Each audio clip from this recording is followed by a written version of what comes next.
네, 안녕하세요. 14주 3강의 녹화 강의 마지막 강의가 되겠습니다.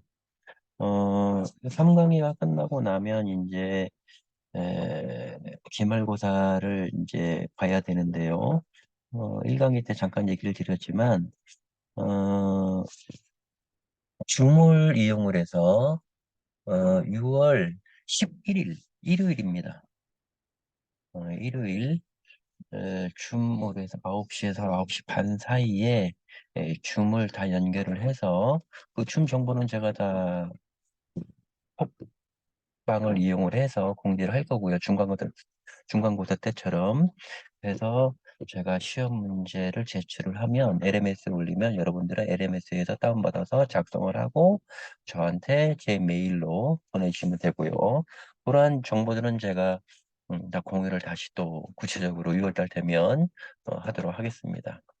그다음에 시험 범위는 3강의 마지막 때까지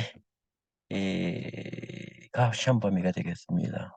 뭐 중간고사 때 잘 본 사람도 있고 보통으로 본 사람이 있고 못 본 사람이 있는데요.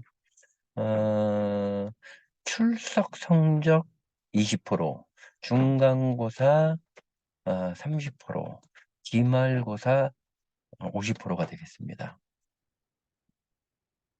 저는 기말고사, 중간고사 때 조금 못 봤더라도 기말고사 때 잘 보면 충분히 만회할 수 있는 기회가 여러분들한테 주어집니다. 걱정하지 마시고, 자, 끝까지 출석 잘 하시고, 그다음에 기말고사 오픈북이니까 여러분들께서 어, 이 공유한 파일 잘 보시고 해주시기 바랍니다. 자, 3강의 마지막 강의 시작하도록 하겠습니다.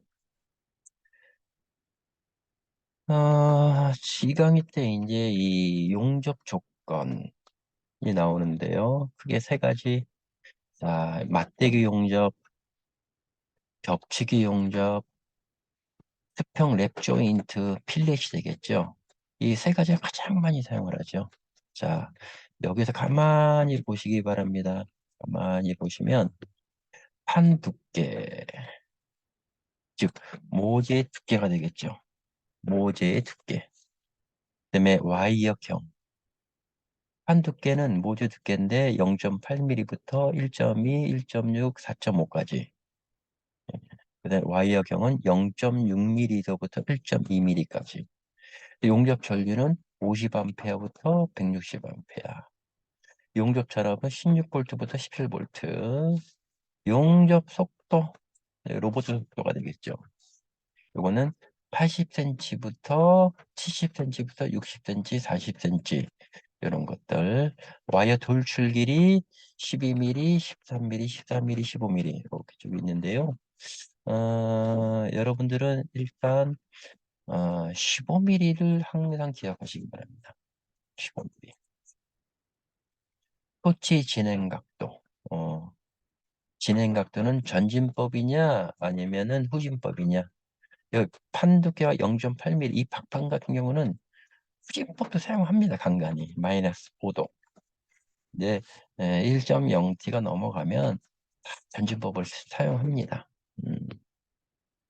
여기서 이제 보셔야 할 게 뭐냐면, 그 전에 이제 이 맞대기 조건의 어떤 형상은 뭐냐면, 이쪽 판재를 접합을 할 때, 요게 토치 팁 와이어죠.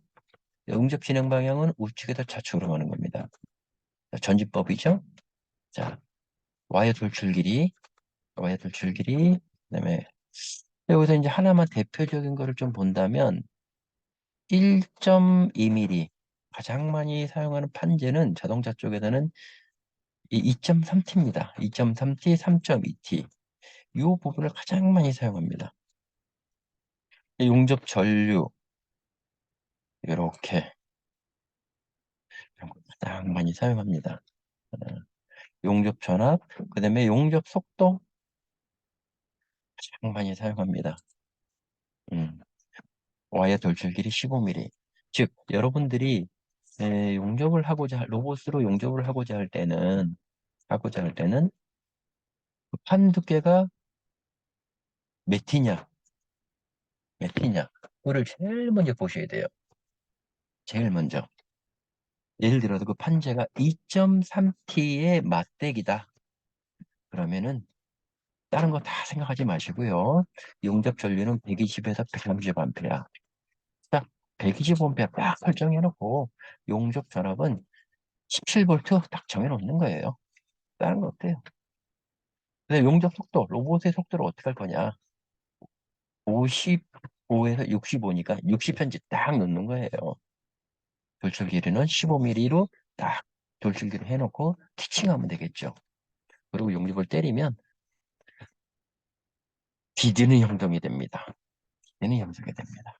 이거 바이블입니다. 음. 그다음에 이제 맞대기가 끝났으면 그다음에 겹치기 들어갑니다. 겹치기는 뭐냐 하면 판재하고 판재가 있을 때 이 부분을 겹치기 용접이라고 합니다. 겹치기 용접. 자, 이 겹치기 용접의 토치의 겨냥 위치, 겨냥 위치, 겨냥 위치, 겨냥 각도죠. 겨냥 각도는 25도에 35도란 얘기는 30도 놓으면 된다는 얘기예요. 자, 여기서 판 두께, 요 판의 두께입니다. 요 판재의 두께. 예를 들어서 2.3T다. 그러면 와이어경은 1.2파이. 용접 전류는 120에서 130.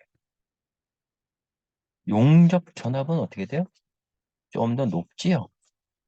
아까 내 맞대기일 경우에는 16에서 17이었거든요. 근데 이 겹치기에서는 전압을 좀 더 높였어요. 한 1V에서 3V 정도 높죠. 용접 속도 60에서 70. 맞대기보다 조금 더 빨리 달려도 된다는 얘기죠. 그 다음에 와이어 돌출 길이 15mm. 토치 진행 각도 전진법. 이렇게 두시면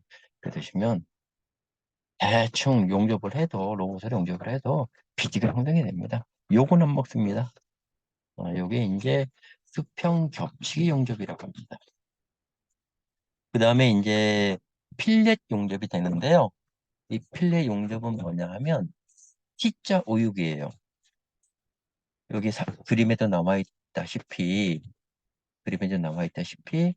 요 판재 수직으로 되어 있는 게 있고 수평으로 되어 있죠.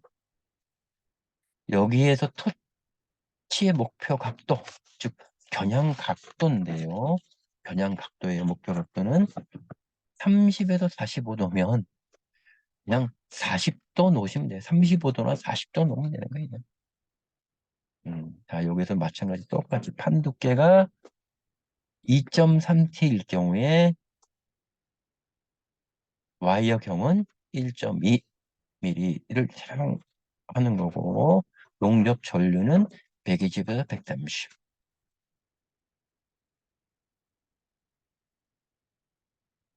그다음에 이제 용접 전압 18에서 20V.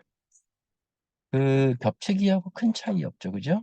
음, 그다음에 용접 속도, 로봇 속도도 60에서 70 큰 차이가 없죠. 예, 이렇게. 네, 와이어 돌출 길이 15mm. 토치 진행각도 전진법. 네, 맞대기란 겹치기하고는 역시 겨냥 각도가 틀리죠. 자, 필렛은 30에서 45도인데 겹치기에서는 25도에 35도예요. 즉 30도란 얘기죠. 요거는 35도나 40도 좀 더 누여야 한다는 얘기죠. 근데 이유가 있어요. 어떤 이유가 있냐면 이 필렛 용접은 이 수평 쪽에 비드를 밀어 넣어야 하기 때문에 토치를 더 누이는 거예요. 밀어 넣어서 쌓아야 되니까. 겹치기 같은 경우는 밀어 넣을 부담이 없거든요.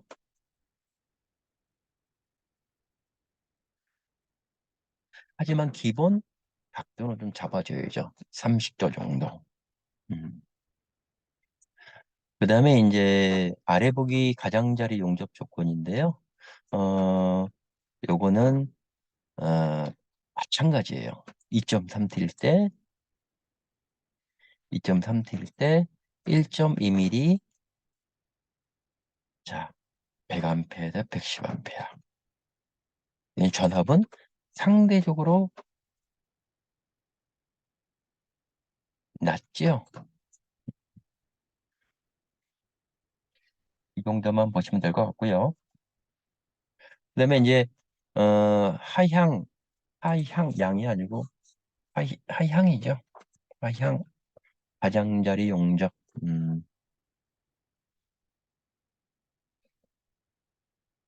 이거는 조금 고난이도기 때문에 여러분들이 지금 이거를 뭐 굳이 하는 것보단 어느 정도 레벨이 올라오면 하시면 될 것 같고요. 음, 사진 용접, 이것도 이제 마찬가지예요. 사진 용접, 음, 진행 각도. 올려서 용접, 올라가면서 용접을 해야 될까요? 내려가면서 용접을 해야 될까요?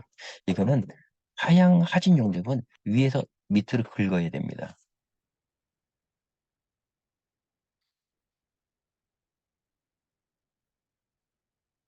그래서 본다면, 이거를 방향을 아래쪽으로 내려야 한다는 얘기예요. 예. 왜? 밑에서 위로 올라가면 비드가 아래로 밀리거든요. 중력의 영향을 받거든요. 그래서 위에서 밑에 내려오기 때문에 비드물을 와이어가 막으면서 내려온다는 얘기예요. 그래야지 비드가 형성이 된다는 얘기예요. 쉽죠? 음, 은근히 많이 나옵니다. 근데 하진 용접 조건, 야, 이거는 한 두께가 어, 1.6mm일 때 와이어경은 1.2mm, 용접 전류는 100에서 110A, 용접 전압은 16에서 17 볼트. 그 대신 속도가 좀 빠르죠. 속도가 좀 빠르죠. 예, 이런 장점이 있고요. 와이어 돌출 길이는 15mm입니다. 음, 진행 각도 90도에서 100도. 어떻게 터치 각도를 잡아야 되나 라는 얘기가 있는데요. 90도에서 100도고 진행 각도는 역시 어떻게 돼요? 진행 방향의 전진법을 사용한다는 얘기죠.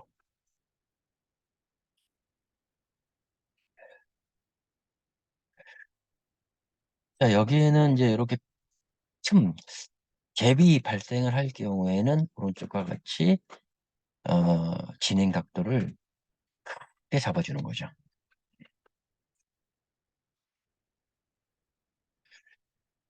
그다음에 이제 각장별 용접 조건이 있는데요. 여기서는 이제 각장이 몇 밀리냐 상당히 많이 나오는데 각장 5mm 기준으로 할 때는 1.28일 경우에 210에서 220입니다. 각장 5mm면 큰 거거든요. 솔직히 전압도 어떻게 돼요? 상대적으로 높은 전압으로 때려주고 그다음에 용접 속도, 즉 로보트의 속도도 50에서 60 CPM이 되겠습니다. 와이어 돌출률이 15mm. 그다음에 전진법을 사용하고요. 전진법. 이게 이제 각정별 용접 조건이에요. 지금 여기까지 나온 이 데이터들은 정말로 여러분들이 로봇으로 용접을 할 경우에는 필히 외우지는 못하고 외우면 안 돼요. 그거는 외울 수도 없고 이 데이터를 항상 노트북이나 핸드폰에 갖고 계시면서 이거를 보면서 어, 조건들을 적용시키는 거죠. 로봇에. 여기서 용접 전류, 용접 전압, 그다음에 로봇의 속도, 전부 다 로봇이 입력을 해야 하는 부분들이에요. 와이어 돌출 길이는 15mm 만들어 놓고. 음. 자, 여기서 용접재료의 산출이 있는데요. 요거는 2학년 때, 2학년 1학년, 2학년 1학기 때 나오는데, 여기서 간단하게만 설명을 한다면 이 사이즈, 요걸 각장이라고 해요. 각장. 여기서도 전 페이지에서 또 요 각장이라고 표시가 됐죠? 각장. 그 다음에 이제 요게 이제 뭐냐면 요게 요 높이죠. 요 비드살. 이 비드살이 뭐냐면 여성고라고 합니다. 여성고. 그 다음에 요게 요 이론 목두께 있죠? 요걸 뭐라고 하냐면 각목이라고 해요. 각목. 음. 요거는 각장, 요거는 이론 목두께, 각목이라고 하고요. 여기서부터 여기까지가 여성고 비드살이 되겠죠. 자, 여기서 요거 하나만 더 설명을 드린다면, 요거 하나 설명을 드린다면, 자, Y역형 1.2mm일 때, 비즈살 비율, 요 비즈살, 여성 고가 되겠죠? 15%. 용착 금속 비중인데요. 그람당 세제곱센치에 7.85g이 분된다는 얘기죠. 용착 효율 95%, CO2일 경우에 95%예요. 근데 혼합가스일 경우 혼합가스일 경우에 용착 효율이 높아지죠. 97%까지 갑니다. 97%까지. 그리고 조금 이 정도 내용은 좀 여러분들이 알고 계셔야 할 내용들이에요.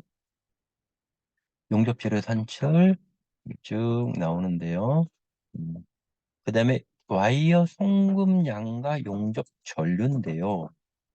제가 그래 용접 전류는 뭐라 그랬죠? 와이어 송금량이에요. 또는 와이어 송급 속도, 송급 속도. 자, 실질적으로 보면 용접 전류는 180A를 때린다라고 하면 와이어 송급 속도는 4.9 메타 퍼 미닛이에요. 즉 와이어 송급 속도, 송급 모타가 있죠? 송급 모타가 있고 기어가 있어 송급 롤러가 있고 롤러 사이에 와이어가 지나가죠. 그 속도가 1분에 4.9m를 의 속도로 간다면 용접 전류는 180A가 나옵니다. 180A. 용접 자람은 뭐죠? 자, 이 180A 이 양을 녹이기 위한 가스불입니다. 녹이는 힘입니다. 자, 용접 자람은 어떻게 돼 있죠? 용접 전류 곱하기 0.04 플러스 16 플러스 마이너스 1V 하면 21V가 나옵니다. 그렇게 이해하시면 될 것 같고요. 그 다음에 요거 조건은 뭐냐? 실드가스가 CO2일 때예요. CO2. 자, 여기서는 가스가 매그가스 알곤 80에 CO2 20%. 자, 4.9m죠? 4.9m일 때 용접 전류는 190A. 좀 더 나오죠? 왜? 혼합가스가 탄산가스보다 어떻게 돼요? 용착 효율이 높기 때문에 더 나오는 거예요. 여기서 180A죠. CO2일 경우에는. 그다음에 매그가스는 190A. 그게 어디서 나왔죠? 여기서 나왔죠? 용착 효율 CO2는 95%, 혼합가스는 97%. 저 데이터로 인해서 실제로 용접을 해보니 CO2보다 매그가스의 용착 효율이 높기 때문에 똑같은 송급 속도 4.9m인데 4.9m일 때 CO2는 180A가 나오고 혼합가스 사용할 때 150A가 나온다는 얘기예요. 자, Y역형 0.9mm일 때 요거는 지금 몰라도 돼요. 어, 네, 혹시나 모르니 여러분들 회사에서 0.9mm 와이어를 사용하는 경우가 있거든요. 예, 5.5일 때 125, 5.6일 때 5.5가 없네요. 비교할 만한 게 없네요. 그죠? 예. 근데 용접 기호가 나오는데 용접 기호는 기본적으로 요게 이런 데이터가 나오는데요. 여러분들이 알고만 있으면 될 것 같고요. 근데 용접 혈안과 대책 요거는 어, 이론적으로 지금 설명을 해드려도 참 어려운 얘기고요. 어려운 얘기고 요건 2학년 1학기 때 이 내용이 또 나옵니다. 그때 자세하게 실질적으로 용접을 하면서 용접 결함이 나왔을 때 어떻게 대책을 세우면 양질의 용접 품질을 얻게 되는 것인가. 그때 실질적으로 용접하면서 하게 되면 이런 내용들이 쉽게 쉽게 이해가 됩니다. 상당히 많죠. 혹시나 이런 부분들이 당장 필요로 하는 경우에는 저한테 문의를 해주시면 제가 알려드릴게요. 설명이 필요는 제가 또 핸드폰으로 연락을 해가면서 자료 같이 띄워놓고 알려드리면 충분할 거라고 저는 생각을 합니다. 자, 이것으로 해서 1학년 1학기 1주차부터 14주차까지 녹화 강의를 모두 마치도록 하겠습니다. 자, 녹화 강의 듣느라고 정말로 고생 많았고요. 15주차 때는 줌으로 여기까지, 실질적으로는 여기까지가 아니고 음,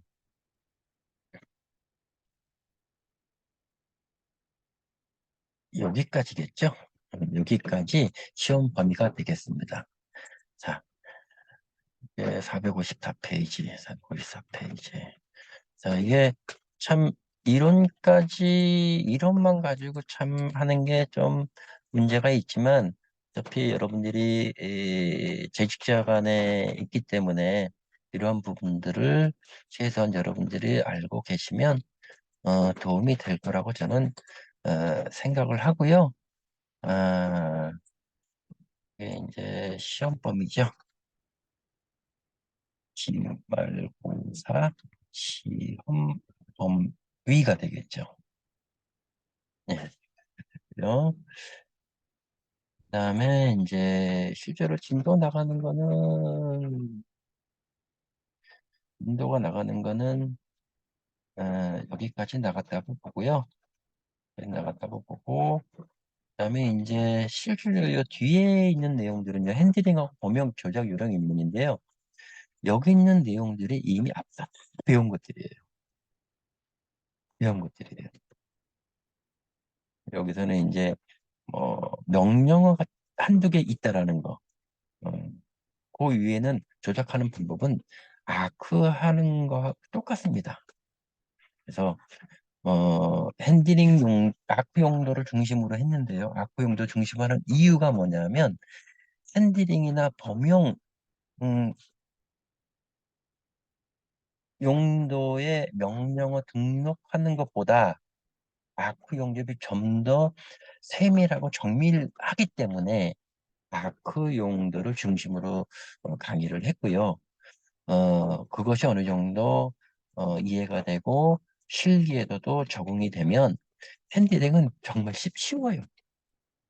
극단적으로 대충 해도 돼요. 근데 방법은 동일해요. 단지 명령어가 좀 더 들어간다는 거. 이렇게 해서 로봇공학 전체적인 강의를 여기서 최종적으로 마치도록 하겠습니다. 고생들 많았습니다.